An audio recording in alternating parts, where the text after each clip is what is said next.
EdZapp's standard candidate search enables you to find job seekers in the database by a variety of criteria. You may be searching for any number of reasons: to find a person by name, to find applicants for a specific posting, or to recruit for an opening by qualifications. This video will demonstrate how to use that search and give you a few tips on how to make your searching more effective. Start by clicking on the Standard Search tab in the top navigation, which brings up a search form. If you're trying to find a particular person by name, simply enter as much of the first name and/or the last name that you know and click the Submit button. Now a tip: if you aren't sure of the spelling, then only put the parts that you know. So if you're not sure if Patty is spelled with a Y or an I, or even as Patricia, just enter Pat and hit the Submit key. As you can see, the results include all those with PAT displaying somewhere in the first name. Here's another tip. Remember that the date of last login defaults to within the last 12 months. If you're looking for someone who may not have logged in that recently or another long time, then change this value to any in order to remove that filter. Now, if you are using the search to find applicants for a particular posting, then use the Job Posting List box, which displays all open or active and closed jobs. It does not include applicants for archived jobs. Click on a job name and then Submit at the bottom of the screen. To select more than one posting, hold the Control key down and click on any other jobs that you want to be included in that search. This will return all the applicants who applied for at least one of any of the selected jobs. By the way, there is another tutorial on the various ways to find candidates who have applied to your jobs that includes using the standard search.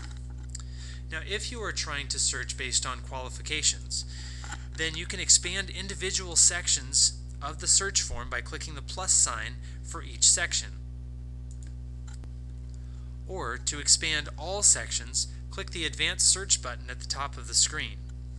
Select criteria as desired in each of the categories, and keep in mind that the results will be filtered or restricted to candidates that meet all of the criteria that you are listing.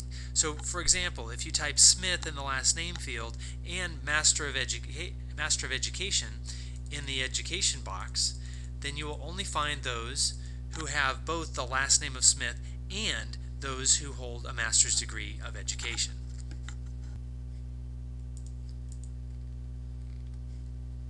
Click Submit at the bottom of the search form to see your results. Now here's another tip. We recommend that you start broadly in your searches. Enter only the essential criteria and then use the Search Within These Results feature from the results set.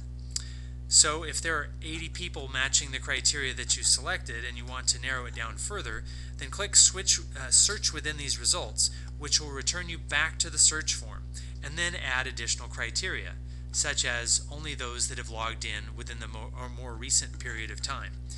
And keep in mind that your results will filter from within that earlier list of 80 in this example and be narrowed further based on any additional criteria that you add.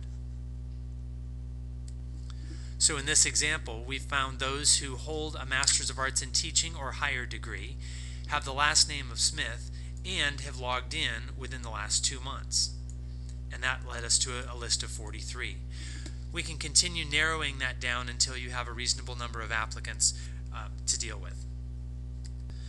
From this result set, you can click on a candidate's name to view their detailed information, including their answers to any background questions, any documents that have been uploaded for their accounts, and any tracking data that has been recorded from your school or district. You may also save your search by clicking the Save Search icon, give it a name, and return to that. There's also an additional tutorial on how to send an email to those selected applicants. Hopefully this will make your searching easier and more effective as you use EdZapp's database.